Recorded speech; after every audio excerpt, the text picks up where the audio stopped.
जी अस्सलाम वालेकुम, क्या हाल है सब लोग खैरियत से। सीज फायर के ऐलान के 3 घंटे बाद सीज फायर खत्म हो गया, टूट गया। इस वक्त दोबारा जंग शुरू हो चुकी है। बॉर्डर्स के ऊपर एलओसी के ऊपर ड्रोन्स भी मंडला रहे हैं और साथ साथ मिसाइल भी चल रहे हैं और हैवी फायरिंग भी हो रही है। और इसे इंडियन गवर्नमेंट ने बाकायदा कंफर्म भी कर दिया है। कैसे कंफर्म किया, क्या हो रहा है बॉर्डर्स पे, ये हम पूरी तफसील के साथ आपको इस वीलाग में बताएंगे। और एक सवाल ये भी है कि ये जो धमाकों की आवाज़ें हैं या ये जो ड्रोन्स हैं ये कब तक आते रहेंगे, ये एक मिस्ट्री है। वो भी हम इस वीलाग के अंदर पूरी तरह खोल के आपके सामने रखेंगे।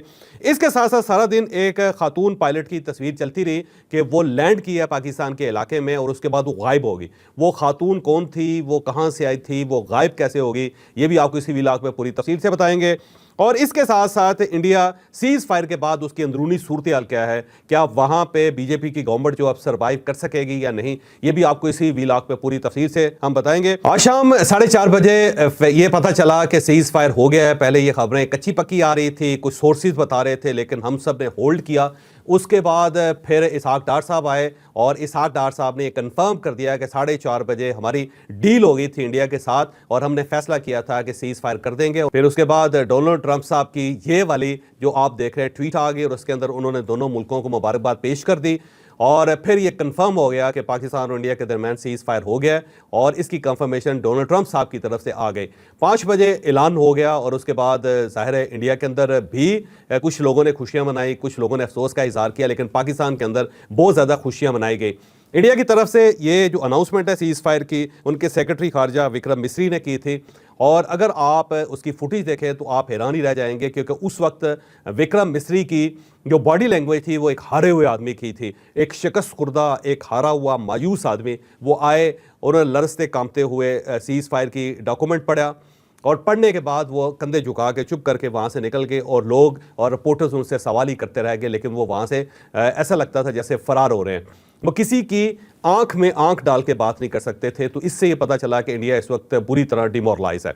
बहरहाल पाकिस्तान के अंदर जश्न मनाया जाने लगा, लोगों ने पाक फौज जिंदाबाद के नारे लगाए, एक दूसरे को मुबारकबाद पेश की और साथ ही लोग अपनी गलियों में बाजारों में निकल गए। कुछ लोग शॉपिंग करने लगे, कुछ खाना खाने लगे और वहाँ जहाँ कल रात मिसाइल गिरे थे या वहाँ पे ड्रोन्स गिरे थे वहाँ पर भी लोग गए और वहाँ पे भी लोगों ने जश्न मनाया, लोग ढोल लेके गलियों के अंदर आ गए। लेकिन फिर 8 बजे सबसे पहले एक खबर आई और ये खबर थी बरनाला से। बरनाला जो है ये ज़हन में रखें कि ये कश्मीर का एक इलाका है, आज़ाद कश्मीर का इलाका है। मैं थोड़ा आगे चल के आपको बताऊंगा भी कि किस जगह पे है। वहाँ से 8 बजे खबर आई कि यहाँ ड्रोन्स आ गए हैं और उसके बाद यहाँ से फायरिंग की आवाज़ें आ रही हैं और एलओसी दोबारा गर्म हो गई है। पाकिस्तान की साइड से भी फायरिंग हो रही है और इंडियन साइड से भी फायरिंग हो रही है। तो शुरू में लोगों ने इसको इग्नोर कर दिया, मैंने भी इग्नोर कर दिया। मैंने कहा ऐसे ही ये जाली खबरें हैं, फेक न्यूज़ है और ये जो हमारी खुशी है उसको ख़राब करने के लिए इस टाइप की खबरें उड़ाई जा रही हैं। तो मैंने तो यकीन नहीं किया, आप यकीन करें। लेकिन फिर जब ज़्यादा तवातर के साथ बरनाला से खबरें आनी शुरू हो गई तो फिर मैंने जो अपने सोर्सेज हैं उनको भेजी। उन्होंने बड़े हैरत का इजहार किया कि ये कैसे हो सकता है, अभी तो 3 घंटे पहले ये सूरत हाल हुई है और सीज फायर हुआ है, तो 3 घंटों के अंदर अंदर ये सिचुएशन किस तरह बदल सकती है। बहरहाल उसके बाद जब उन्होंने कंफर्म किया तो उन्होंने कहा ये वाकई है बात, लेकिन ये लोकल लेवल पे है। लोकल लेवल में बाज़-औक़ात एलओसी के ऊपर इस टाइप की हरकतें होती रहती हैं। ये जनरल बॉर्डर जो है ना, इंटरनेशनल बॉर्डर, उसके ऊपर किसी किस्म की कोई सूरत हाल नहीं। ना वहाँ से जहाज़ उड़ेंगे, ना इधर से जहाज़ उड़ेंगे, ना वहाँ से टैंक्स आएंगे, ना यहाँ से टैंक्स जाएंगे, ना वहाँ से मिसाइल आएंगे, ना यहाँ से मिसाइल्स आएंगे। तो बिल्कुल चिल करो। तो मैंने चिल करना शुरू कर दी है। चिल करना हमारा क्या होता है, चाय पी लेते हैं, कॉफ़ी पी लेते हैं। लेकिन इस दौरान फिर धड़ाधड़ खबरें आनी शुरू हो गई। फिर ये पता चला कि सिर्फ मामला सिर्फ बरनाला तक नहीं है, बल्कि पूरा भिंबर ज़िला जो है वहाँ से हैवी फायरिंग की आवाज़ें भी आ रही हैं और ड्रोन्स भी आ रहे हैं। अब ये भिंबर जो ज़िला है ये आज़ाद कश्मीर का ज़िला है और इसकी दूसरी साइड जो एलओसी है वहाँ पे ज़ाहिर है मकबूजा कश्मीर के इलाके हैं। तो यहाँ जो सेंसिटिव किस्म के सेक्टर्स हैं उसके अंदर छंब है, यहाँ पे इस साइड पे छंब है, उस साइड पे जोड़ियाँ हैं और अखनौर का इलाका है जहाँ पे पाकिस्तान ने राफेल तैयारा भी गिराया था 6 और 7 की दरमियानी रात। तो पता चला कि छम के अंदर भी इस वक्त गड़बड़ शुरू हो गई है। फिर ये पता चला कि उसके साथ एक वटाला का इलाका है, वहाँ से भी फायरिंग की आवाज़ें आ रही हैं। फिर ये बताया गया कि कोहलियाँ एक इलाका है, वहाँ से भी आनी शुरू हो गई। फिर एक नाली एक इलाका है, वहाँ से भी फायरिंग शुरू होगी। फिर थंब एक इलाका है, वहाँ से भी फायरिंग शुरू होगी। फिर पत्नी सेक्टर है, वहाँ से भी ये इस टाइप की आवाज़ें आनी शुरू होगी। फायरिंग हुई। मिसाइल्स के बारे में भी बताया गया कि छोटे छोटे मिसाइल्स भी चल रहे हैं, यानी वो मेरा ख्याल ये है कि जो रॉकेट लॉन्चर्स हैं उसके ज़रिए कोई जो रॉकेट्स आ रहे होंगे लोगों ने उनको मिसाइल समझ लिया होगा। लेकिन फिर बड़े तवातर से खबरें आनी शुरू हो गई कि यहाँ पे बहरहाल ड्रोन्स बहुत ज़्यादा नज़र आ रहे हैं। तो फिर ज़रा माथा खटका और फिर लोगों से पूछना शुरू किया तो पता चला कि मुजफ्फराबाद जो है उसके अंदर भी इसी टाइप की इतलात आ रही है और वहाँ पे भी इस वक्त फायरिंग स्टार्ट हो गई है। फिर एक और फुटेज आ गई, एक दोस्त ने भेजी, ये हेड मराला की फुटेज थी। पता चला कि हेड मराला के अंदर भी इस किस्म की गड़बड़ आ गई। बरनाला की फुटेजेस भी हम आपको भेज रहे हैं और इसके अलावा भीमपुर के ज़िले के अंदर जो मुख्तलिफ मकामात हैं उसकी फुटेजेस भी आप इस वक्त मुलाजा कर लेंगे अपनी स्क्रीन के ऊपर।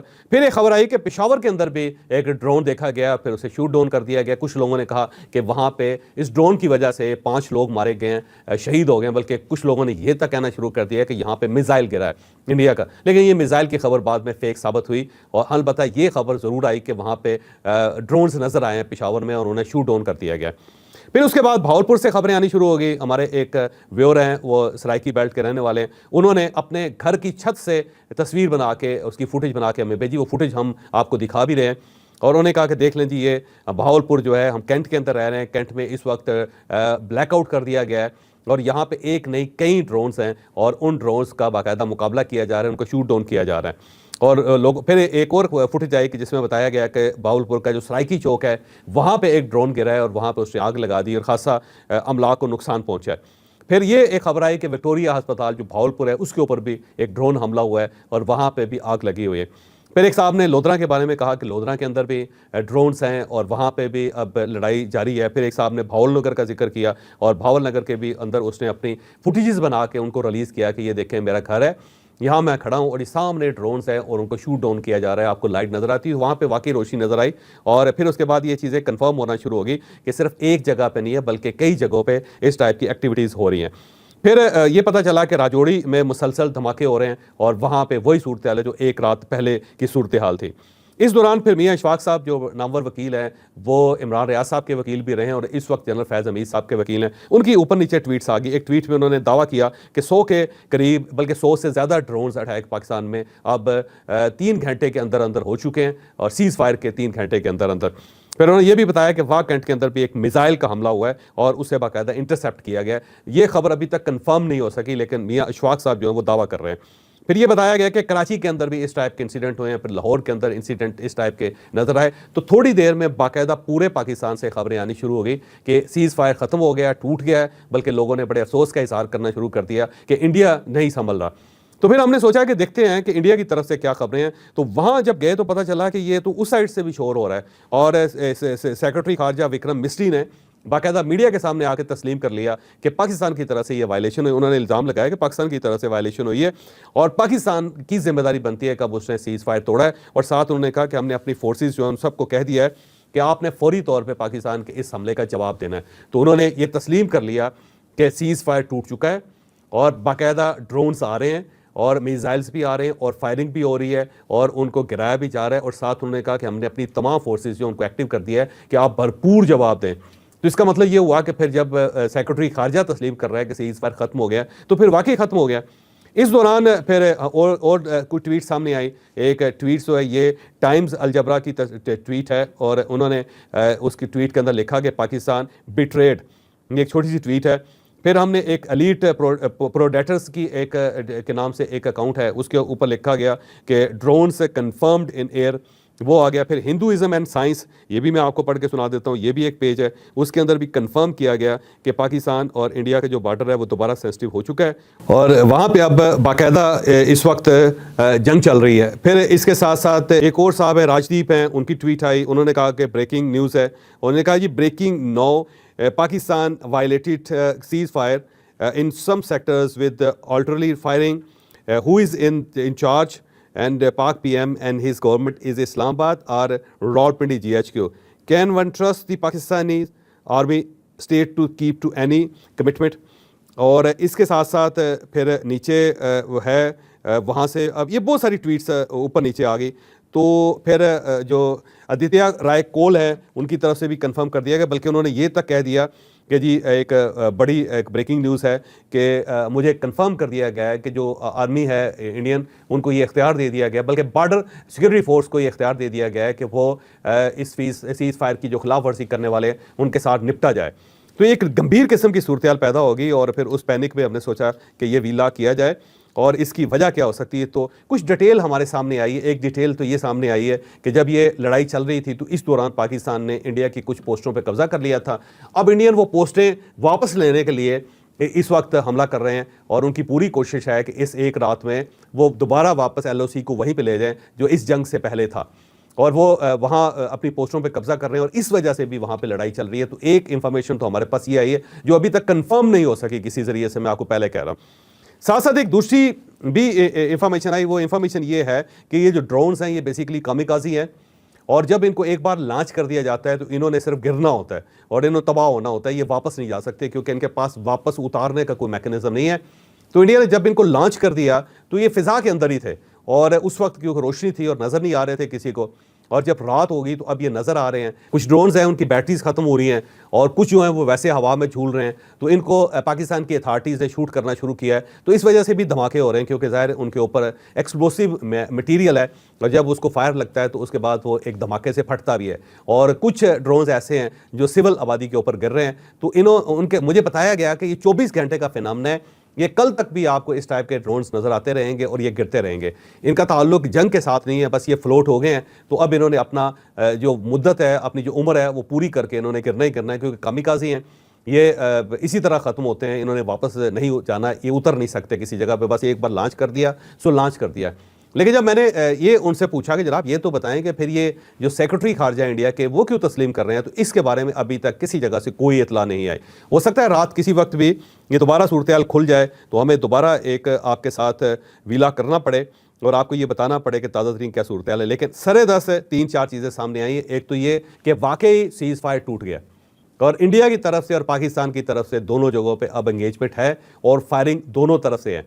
और ये बात भी दुरुस्त है कि ड्रोन्स इस वक्त भी हवा में मौजूद हैं, फ़िज़ा में मौजूद हैं और उनको शूट डाउन किया जा रहा है। और ये लाहौर तक हैं, कराची तक हैं और फिर सराइकी बेल्ट के अंदर हैं, फिर उसके साथ LOC के साथ साथ हैं, फिर पेशावर के अंदर भी हैं, रावलपिंडी और इस्लामाबाद में सरे-दस इस वक्त जब हम इसे रिकॉर्ड कर रहे हैं इस वक्त तक कोई ड्रोन नज़र नहीं आया। लेकिन आज़ाद कश्मीर के अंदर या मकबूजा कश्मीर के अंदर LOC के साथ साथ बहुत ज़्यादा ड्रोन्स हैं और मिसाइल्स और जो हल्की तोपें हैं उनके गोलों की आवाज़ें भी आ रही हैं और दोबारा एक लड़ाई का एक फिनामिना वहाँ डेवलप हो गया हुआ है। अब ये देखते हैं कि आने वाले चंद घंटों के अंदर क्या सूरत हाल होती है। लेकिन एक चीज़ तय है कि ये जो इंटरनेशनल बॉर्डर है उसके ऊपर शायद कोई गड़बड़ ना हो और ये एक हल्की फल्की एक मौसीकी है जो चलती रहे। इसमें से कुछ सोर्सेज हैं हमारे इंडिया के अंदर, उनका ये कहना है कि इस सब को इसलिए भी हो रहा है कि जो ही सीज़ फायर हुआ है तो RSS के जो लोग हैं वो सीधे हो गए गवर्नमेंट के सामने और BJP जो है वो पार्टी दुबक के बैठ गई है और उस पार्टी ने बाकायदा उनके जो कारकुन हैं उन्होंने मोदी का मुहासरा करना शुरू कर दिया। तो शायद हो सकता है कि BJP अपनी खिफत मिटाने के लिए मोदी अपनी सियासी लाइफ के लिए दोबारा इस टाइप की कोई हरकत करना चाह रहा हो ताकि उसकी इज्जत बचे और RSS जिसको धचका लगा है जिसकी सियासत को, शायद उस सियासत को बहाल करने के लिए इस टाइप का एक नया वेंचर किया जा रहा। और हो सकता है कि कुछ ऐसे स्पाइलर्स हों कि जो नहीं चाहते कि पाकिस्तान और इंडिया के दरमियान ताल्लुकात ठीक हो और उन्होंने ये दोबारा एक्टिविटी स्टार्ट कर दी हो। लेकिन बहरहाल आने वाले वक्त में जो ही चीज़ें खुलकर सामने आएंगी तो हम आपको बताएंगे कि एक्चुअल ज़िम्मेदार कौन है और किस वक्त तक ये सूरत हाल कंट्रोल होगी। इसके साथ साथ एक और ख़बर थी, आज सारा दिन आप मुलाहिज़ा करते रहे, एक खातून पायलट है उसकी जो तस्वीर है बाकायदा यूनिफॉर्म में जहाज़ के सामने, वो मियाँ इशफाक साहब जिनका मैंने पहले जिक्र किया, उन्होंने अपने ट्वीट में भी शामिल किया है और उन्होंने कहा जी इनको इज़्ज़त देनी चाहिए। तो अब इसके बारे में बड़ी मिस्ट्री है कि सुबह इनकी एक तस्वीर आई थी, एक फुटेज आई थी जिसमें ये लैंड कर रही थी पाकिस्तान के अंदर और उसके बाद फिर ये गिरफ्तार होगी, उसके बाद गायब होगी और इनका जिक्र किसी जगह मीडिया पर नहीं आया। तो अब इसके बारे में दो स्टोरीज हैं। एक स्टोरी तो ये है कि इंटरनेशनल जो फोर्सेस हैं, जो दोस्त हैं, उन्होंने फौरी तौर पे पाकिस्तान से रिक्वेस्ट की थी कि ये खातून है, इसका जेंडर है, उस वजह से आप इसे ज़्यादा हाईलाइट न करें। ये एक खच हो गई है इंडिया की तरफ से, तो आप इस खच को ज़्यादा ना बढ़ावा दें क्योंकि हम सीज़ फायर की तरफ जा रहे हैं। तो इस बात को, ये इस रिक्वेस्ट को तस्लीम कर लिया गया और उसके बाद फिर इस खबर को दोबारा प्ले अप नहीं किया गया, किसी जगह इसको मेंशन नहीं किया गया और चुपके से इस खातून को इंडिया के हवाले कर दिया गया। और दूसरी खबर यह है कि क्योंकि LOC के ऊपर गिरी थी तो इसे पाकिस्तान की अथॉरिटीज़ ने फिर जाने दिया, इसलिए कि खातून है और जब इसको गिरफ्तार किया जाएगा तो एक खामखा किस्म का एक स्कैंडल बनेगा ख़वातीन के मामले में, क्योंकि पूरी दुनिया सेंसिटिव है। तो सोचा कि अगर ये मर्द होता, अभिनंदन होता तो इसको गिरफ्तार कर लेते, लेकिन इसको LOC के ऊपर गिरी हुई है, मलबा भी इसका जहाज़ का दूसरी साइड पर गिरा है तो इसको जाने दिया जाए। तो वहाँ पर जो लोकल लोग थे उन्होंने फैसला किया कि इसको निकल जाने दे, और निकल गए।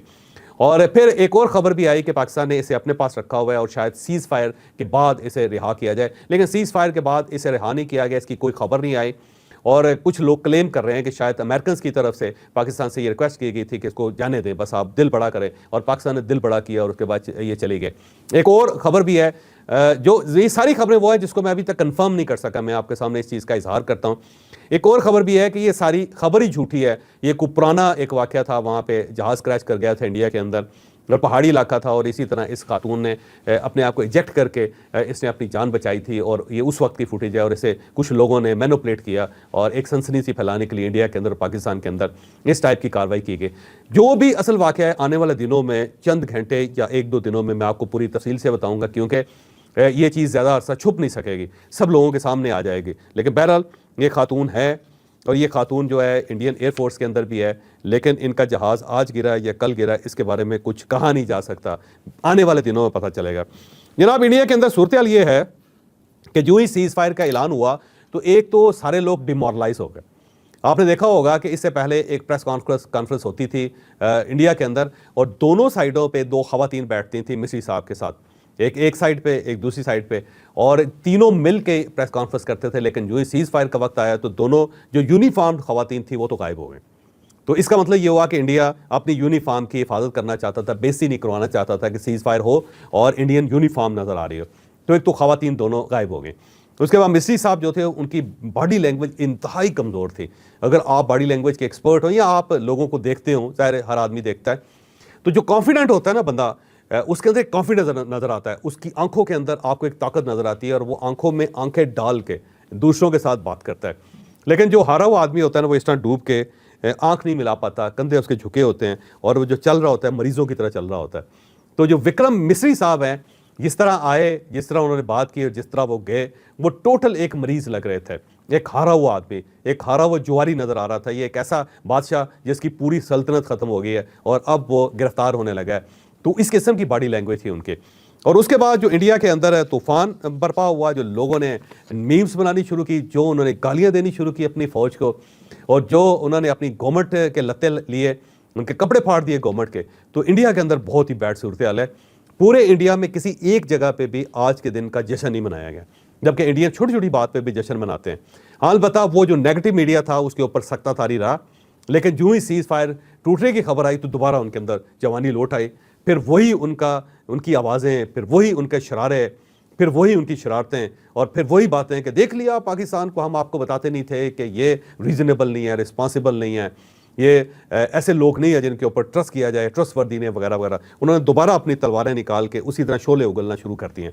तो लेकिन ये गवर्नमेंट है वो इंतहाई डिमोरलाइज्ड है, और जो नरेंद्र मोदी है, मेरा ज़ाती ख्याल ये है कि उनका जो पॉलिटिकल ड्रामा है वो ख़त्म हो गया, पॉलिटिकली वो फोत हो गया बंदा, क्योंकि इंतहा दर्जे की खौफनाक शिकस्त उसका सामना करना पड़ गया नरेंद्र मोदी को। इंडिया की सूरत हाल बड़ी ख़तरनाक, बड़ी खौफनाक है। लोग इस शिकस्त को तस्लीम करने के लिए तैयार नहीं है, क्योंकि गवर्नमेंट ने और फिर मीडिया ने इतनी ज़्यादा हाइप क्रिएट कर दी थी कि लोग अब इस